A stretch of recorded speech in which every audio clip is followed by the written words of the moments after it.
আকাশের বুকে যখন মেঘের সৃষ্টি হয় তখনই সে না বৃষ্টি হয়। মানুষের মনেও তেমন কিছু কিছু সময় এত কষ্টের সৃষ্টি হয় যেটা কিনা কান্নায় পরিণত হয়। যেমন আকাশে বৃষ্টি হয় তেমন কিন্তু আমাদের চোখেও বৃষ্টি ধরে। এমন অনেক কাহিনী থাকে, এমন অনেক কষ্ট থাকে যেটা কিনা বৃষ্টি হয়ে চোখ দিয়ে অঝরে বেরিয়ে যায়। শুভ সকাল বন্ধুরা, তোমাদের সবাইকে অনেক অনেক শুভেচ্ছা ও ভালোবাসা জানিয়ে আমার একটা নতুন ভিডিও শুরু করছি। অনেকটা ভারী ভারী কথা বলে ফেললাম, তোমরা কিছু মনে করো না। আমি তো তেমন কিছু বুঝি না, যখন যা মনে হয় তাই বলে ফেলি। আর সকাল সকালে কিন্তু রান্নাঘর থেকেই শুরু করে দিয়েছি। আর আমার তো প্রত্যেকটা দিন সকাল সকালে রান্না বান্না করতেই হয়, সেজন্য কিন্তু প্রত্যেকটা ভিডিও কিন্তু এই রান্নাঘর থেকেই শুরু করে থাকি আর তারপরে বাকি কাজগুলো সেরে থাকি। তবে আজ কিন্তু প্রায় 5টার সময় উঠেছিলাম, আর 5টার দিকে উঠে কিন্তু সমস্ত কাজ সেরে নিয়েছি। যেহেতু আমরা গ্রামে থাকি সেহেতু ভোরের দিকে মানে সকালের দিকে কিন্তু অনেকগুলো কাজ থাকে, যেটা কিনা ভিডিও করাও সম্ভব হয় না। এই ধরো উঠোন বাড়ি ঝাড় দেওয়া, গোলে গরুগুলো ছেড়ে দেওয়া, তারপরে ছাই তোলা, চুলো লেপা, ওইদিকে বাসি ঘর ঝাড় দেওয়া, থালা বাসন মাজা, এমন অনেক কাজ থাকে, কিন্তু সেগুলো তো আর শেয়ার করতে পারি না। সেজন্য একবারে রান্নাঘর থেকে তোমাদের সাথে আর আমার পরিচয়টা দিয়ে নিই। বাংলাদেশের ছোট্ট একটা গ্রাম থেকে, আর যেটা কিনা বাংলাদেশের খুলনা জেলার বাজুয়া থেকে। অনেকেই হয়তো আমার কাছে শুনতে চেয়েছিলে, সেজন্যও বলে দিলাম। তোমরা যদি আমার ভিডিওটা দেখে থাকো তাহলে বুঝতেই পারবো আমি বাংলাদেশের কোথায় থাকি। তারপরে সেখান থেকে তোমাদের সাথে আছি। তোমরা আমার ভিডিওটা স্কিপ করো না, দেখতে থাকো। তোমাদের কিন্তু প্রত্যেক দিনের মতো আজও ভালো লাগবে। যেহেতু এটা গ্রাম্য ভিলেজ ব্লগ, সেহেতু আমরা কিন্তু মাটির চুলোয় রান্না করি, আর সেটাই তোমাদের সাথে শেয়ার করে নিচ্ছি। আর ওদিকে কিন্তু আমার রান্নাবান্না শেষ হয়ে গিয়েছে। আর যেহেতু রবিবার, আর রবিবারে আমরা নিরামিষ খাই, সেজন্য সব কিন্তু নিরামিষই রান্না করে নিয়েছি। ডাল রান্না করা হয়েছে, শাক ভাজা করেছি। আর তো দেখতেই পেলে, এবার দেখো পুকুরের তাজা তাজা মাছ, যেটা কি না আমাদের নিজের পুকুর নেই, অন্যের পুকুর থেকে ধরা হয়েছিল, আর সেগুলো কিন্তু কিনেই নিয়ে এসেছি। আর এই যে দেখো ছোট ছোট মাছ, এগুলো তো আমরা মায়া মাছ বলি, অনেকে হয়তো মলা মাছও বলো। আর এটা দেখো, এটা হলো সিলভার কাপ, সরি এটা হলো গ্লাস কাপ মাছ। আর এই গ্লাস কাপ মাছটা প্রায় 2.5 কেজি ওজনের আছে। সেটা কিনে নিয়ে এসেছিলাম। আমাদের এদিকে এই মাছগুলো কিন্তু পুকুরের মাছ, সেজন্য কিন্তু একটু দামও কম পেয়েছি। ওই মায়া মাছগুলো তো 100 টাকা দিয়ে আধা কেজি নিয়ে এসেছি, আর এই মাছটা তো 200 টাকা করে কেজি ছিল, সেজন্য 2.5 কেজি একটা নিয়ে এসেছি। আর এই তাজা মাছ খেতে তো খুবই ভালো লাগে। যদিও আমাদের পুকুর নেই, তবুও আমাদের গ্রামের দিকে টুকটাক যেখানে পুকুরে মাছ ধরা হয় সেখান থেকে কিন্তু কিনে নিয়ে আসা হয়, কারণ আমাদেরও কিনে খেতে হয়।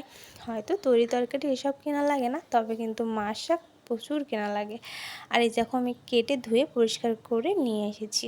আর ওইদিকে কিন্তু মেয়ের বাবা খেয়ে দিয়ে স্কুলে চলে গিয়েছে। আর এবার আমি এগুলো ধুয়ে মেজে পরিষ্কার করে ফ্রিজে রেখে দেব। আর মাছটা না এতগুলো ডিম হয়েছে, আর তেলও হয়েছে। যেহেতু বড় মাছ সেজন্য এইভাবেই কেটে নিয়েছি। আর মাছের তেল আর ডিম দুটো কিন্তু সম পরিমাণই হয়েছে। মাছটা তো কেটে ধুয়ে পরিষ্কার করে ফ্রিজে রেখে দেবো। যেহেতু রবিবার আমরা মাছ খাই না, সেজন্য কিন্তু আজ আর রান্না করব না, তাই তো ফ্রিজের মধ্যে রেখে দেবো বলে তোমাদের সাথে একটু শেয়ার করছি। আর এইভাবেই কিন্তু মাথাটা কেটে নিয়েছি, কারণ এর থেকে বড় থাকলে না মাথার ভিতরে কিছু যেতে চায় না, সেজন্য কিন্তু এইভাবেই কেটেছি।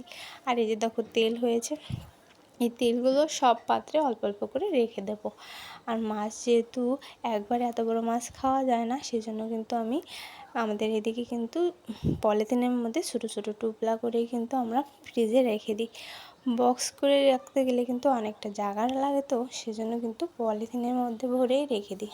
আর এই যে দেখতে পাচ্ছ আমি কিন্তু পলিথিন নিয়ে এসেছি, আগেই কিন্তু ডিমটা রেখে দিচ্ছি। এই ডিমটা যেদিন রান্না করব তোমাদের সাথে শেয়ার করব, কারণ এই ডিম দিয়ে তো বিভিন্ন রকম রেসিপি হয়, তবে আমরা কীভাবে খাই সেটাই তোমাদের সাথে দেখাবো। আর এই যে দেখো, এবার এই মাছগুলো কিন্তু রেখে দিচ্ছি। আমাদের এদিকে কিন্তু সববারই পুকুর টুকটাক থাকে, কিন্তু পুকুরে যে মাছগুলো হয় না, সেই মাছ চাষ করার সময় হয় না। আমাদের বাড়ি পুকুর আছে যেখানে আমরা স্নান করি, কিন্তু ওই পুকুরে অনেক বড় বড় মাছ রাখা যায় না। অনেক সময় হয় কি, স্নান করতে গেলে পুকুরে নামা হলে তখন না পায়ে এসে কামড় টামড় দেয়। এই জন্য কিন্তু যে পুকুরে আমরা স্নান করি সেখানে কিন্তু বড় মাছ চাষ করা হয় না। আর এদিকে যেসব পুকুরে এই বড় মাছগুলো চাষ করা হয় সেখানে কিন্তু কেউ স্নান করে না।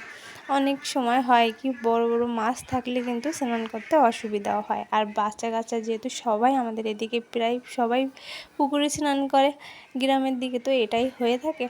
আর সেজন্য কিন্তু এগুলো বাইরের থেকে যারা চাষ করে সেখান থেকে নিয়ে আসে। আর যাদের স্পেশাল পুকুর থাকে শুধু মাছ চাষ করার জন্য, তারাই শুধু ওখানে চাষ করে। আর আমরা প্রতিবারই কিন্তু এবার কিনে কিনে নিয়ে আসি। আর এই মাছটা না খেতে কিন্তু খুবই ভালো হয়েছিল, যদিও আমি যেদিন ভয়েস দিচ্ছি সেদিন রান্না করে খাওয়া দাওয়ার পরে তো ভয়েস দিচ্ছি, আর সেজন্য তোমাদের সাথে শেয়ার করে নিলাম। আর এই যে আমি 2 সাজের মতো করে এক এক পলিথিনের মধ্যে রেখে দিচ্ছি। এইভাবেই সব কিছুই কিন্তু আমরা পলিথিনের মধ্যে করে রেখে দিই, জানো। এইভাবে রেখে দিলে না মাছটা অনেক দিন পর্যন্ত ভালো থাকে। যদিও আমরা ফ্রিজের মাছ প্রত্যেক দিন খেয়ে থাকি, কারণ জ্যান্ত মাছ খুব কম সময়ে আমরা পেয়ে থাকি। আর যখনই পাওয়া হয় তখনই কিন্তু ফ্রিজে রাখা হয়। সেজন্য প্রত্যেক দিন জ্যান্ত মাছ যে আমরা খাই সেটাও কিন্তু বলতে পারবো না। আমাদের তো বললাম, আমাদের এদিকে কিন্তু মাছের কিন্তু খুবই সংকট। আর আমাদের বিলের দিকে তো দেখতেই পেলে বা তোমাদের সাথে শেয়ার করব, ওদিকে কিন্তু এখন পুরো ঘাস আর গরু চড়ছে। আর এদিকে যে আমাদের নদী ছিল, সেই নদীটা কিন্তু পুরোই শুকিয়ে গিয়েছিল, সেজন্য মাছের কিন্তু খুব অমিল হয়ে যাচ্ছে। বাজার কিন্তু আমাদের বাড়ি থেকে অনেকটাই দূরে, আর সেজন্য বাজারে প্রত্যেকদিন মাছ নিয়ে আসাও কিন্তু সম্ভব হয়ে ওঠে না। সেজন্য গ্রামের দিকে যেখানেই পাওয়া যায় সেখান থেকে এনে এইভাবেই কিন্তু পলিথিনে ভরে সংরক্ষণ করা হয়। আর এটাই প্রত্যেক দিন সকাল সকালে রান্না করা হয়। যদিও অনেকটা সকাল সকালে রান্না করতে হয় আমাকে, সেজন্য না সকাল সকাল বাজার করে এনে রান্না করা সম্ভব হয়ে ওঠে না। আর এবার দেখো ফ্রিজের ভিতরে রেখে দেবো, সেজন্য কিন্তু এই ড্রয়ারগুলো খুলে নিচ্ছি। আর যদিও আগে থেকেই আমার ফ্রিজের মধ্যে মাছ ছিল, আর সেই সাথে আরও কিছু মাছ রেখে দিলাম, তাহলে আমার অনেকটা দিন চলে যাবে। আর আমাদের এদিক না প্রত্যেক মঙ্গলবারে সপ্তাহে একদিন হাট হয়, আর সেটা ছাড়াও কিন্তু প্রতিনিয়ত বাজার হয়। কিন্তু আমাদের এই বাড়ি থেকে বাজুয়া বাজারে যেতে কিন্তু 2 কিলোমিটার পথ, প্রায় 15 থেকে 20 মিনিট লাগে গাড়িতে গেলে।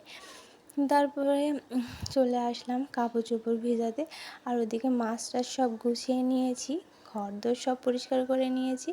এবার তোমাদের দাদাভাইয়ের কিছু কাপড় চোপড় ছিল, সেজন্য ভিজিয়ে দিচ্ছি। সে যেহেতু প্রত্যেক দিন স্কুলে যাওয়া হয়, আর এখন তো গরম, সেই গরমের জন্য না শার্টগুলো ঘেমে ময়লা হয়ে যায়।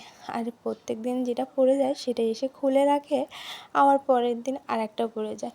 কারণ গরমে তো সেই সকাল থেকে বিকাল পর্যন্ত একটা শার্ট গায়ে দিয়ে ক্লাস করাতে গেলে তো অনেকটাই ময়লা হয়ে যায়।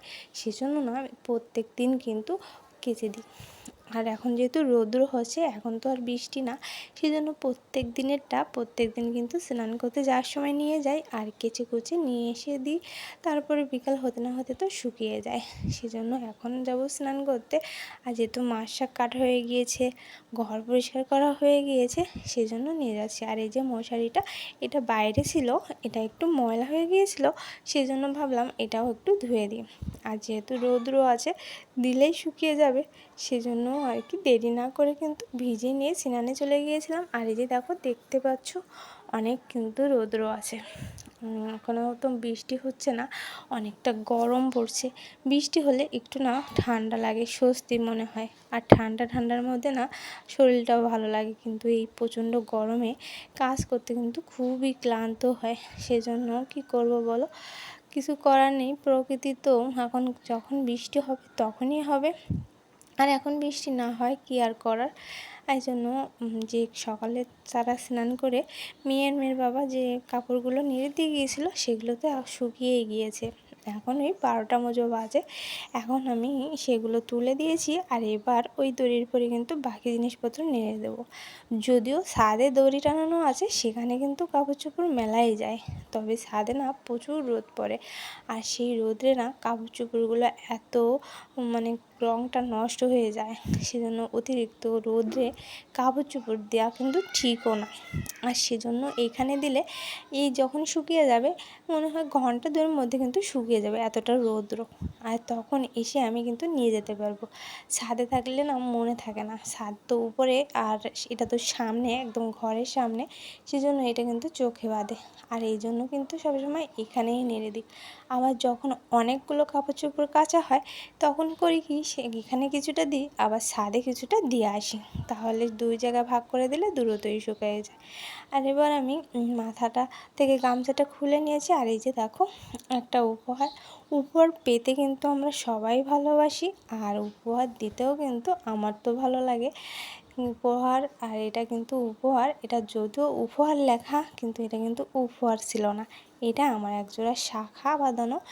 এই শাঁখা বাঁধানোটা আমার আগেই ছিল, কিন্তু শাঁখাটা না গরু গুঁতো মেরে ভেঙে দিয়েছিল। আর তারপরে সেই উপরে যে সোনাটা ছিল, সেটা স্বর্ণকারের কাছে রেখে এসেছিলাম। আর আমার নন্দে জামাই যেহেতু স্বর্ণকার, সেজন্য না তার কাছে রেখে এসেছিলাম, আর একজোড়া শাঁখা অর্ডার দিয়ে বানিয়ে নিয়েছি। আর সেই শাঁখার পরে সেই সোনাটা দাদাকে বলেছিলাম যে বসিয়ে দিতে, সে কিন্তু বসিয়ে দিয়েছে। আর এটা কিন্তু আমার সবসময় হাতে ব্যবহার করাটা, তাই কিছুদিন তো ওই গরুতে গুঁতো মেরে ভেঙে দিয়েছিলো বলে ব্যবহার করতে পারিনি, তাই কিন্তু এই বড় শাঁখাটা পরেছিলাম। ওই বড় শাঁখাটা না তোমাদের দাদাভাই আমাকে বিয়ের প্রথম বছর কিন্তু বানিয়ে দিয়েছিল। তখন সে না সোনার দাম তো অনেক কম ছিল, এখন কিন্তু অনেক দাম বেড়ে গিয়েছে। আর আমাদের এই 12-13 বছর বিয়ে হয়ে গিয়েছে, এই 12-13 বছরে সোনার দাম প্রচুর বেড়ে গিয়েছে। আর সেজন্য এখন তো বানানো সম্ভবও হয়ে উঠছে না, তবে যা আছে তাই দিয়ে টুকটাক চলে যাচ্ছে। আর এইদিকে দেখো আমি সেই বড় শাঁখাটা খুলে নিচ্ছি, কারণ এই বড় শাঁখাটায় অনেকগুলো কাজ তো, আর ওই ছোটো ছোটো ওই কাজগুলো না কাজ করতে গেলে কাপড় চোপড়ে বেঁধে যায়, আর সেজন্য না ওইটা কাপড়ে কাজ করতে অসুবিধাও হয়, তাই ওটা খুলে আমি এই সিম্পলটা পরে নিচ্ছি। এটা সব সময় ব্যবহার করলে না খুব বেশি সমস্যা হয় না, আর হাতের সাথে লেগে থাকে, কিন্তু ওই বড় শাঁখাটা পরে আমার সত্যি খুব অসুবিধা হচ্ছিল, আর সেজন্য দেখো খুলে নিচ্ছি, নিয়ে ওইটা পরে নিচ্ছি। যখন কোথাও বেড়াতে যাই তখন কিন্তু বড়টা পরে যায়, আর এই চিকনটা ওটা কিন্তু আমার হাতে সবসময় থাকে।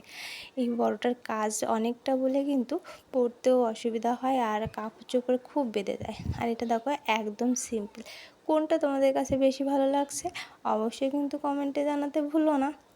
আর দেখো আমি এভাবে পরে নিয়েছি, আর পরার পরে দেখো হাতটা একদম হালকা মনে হচ্ছে, কারণ ওটা তো অনেক কাজ ছিল, আর শাঁখাটাও কিন্তু ভারী ছিল। আর এটা একদম সিম্পল আর একদম সাধারণ, আমার পরতেও কিন্তু খুব আরাম হয়, সেজন্য পরে অনেকটা স্বস্তি পাচ্ছিলাম। এই বেশ কিছুদিন প্রায় 2 সপ্তাহের মতো আমি ব্যবহার করতে পারিনি, সেজন্য খুব কষ্ট হয়েছিল। আর এটা এখন গুছিয়ে রেখে দেবো, এটা যখন কোথাও বেড়াতে যাব তখন কিন্তু পরে যাব। ওই যে দেখো ভিতরে দেখো কতটা কাজ করা, আর ওই যে ছোটো ছোটো ছিদ্র, ওই সব ছিদ্রে যে ডান্ডাগুলো থাকে না, ওইগুলোই কিন্তু কাপড় চোপড়ে খুব বেঁধে যায়। যাদের আছে তারা তো নিশ্চয়ই জানোই কতটা অসুবিধা হয়। আর আমাদের গ্রামের দিকে প্রচুর কাজ থাকে, সেই সব কাজ করতে কিন্তু এই শাঁখা পরে করা যায় না। যেমন গোবর মাটি দিতে গেলে কিন্তু প্রচুর ময়লা হয়, আর কাঠের উনুনে রাঁধতে গেলেও কিন্তু অনেকটা তেল চিটচিটে হয়ে যায়, সেজন্য আমি এটা তেমন পরা হয় না। আর সেজন্য এবার গুছিয়ে রেখে দিচ্ছি। আর বন্ধুরা, তোমাদের সাথে কিন্তু আর বকবক করব না, অনেক বকবক করলাম, তোমরা কিছু মনে করো না। আর কেমন লাগলো ভিডিওটা অবশ্যই কিন্তু কমেন্টে জানাতে ভুলো না, তাহলে তোমরা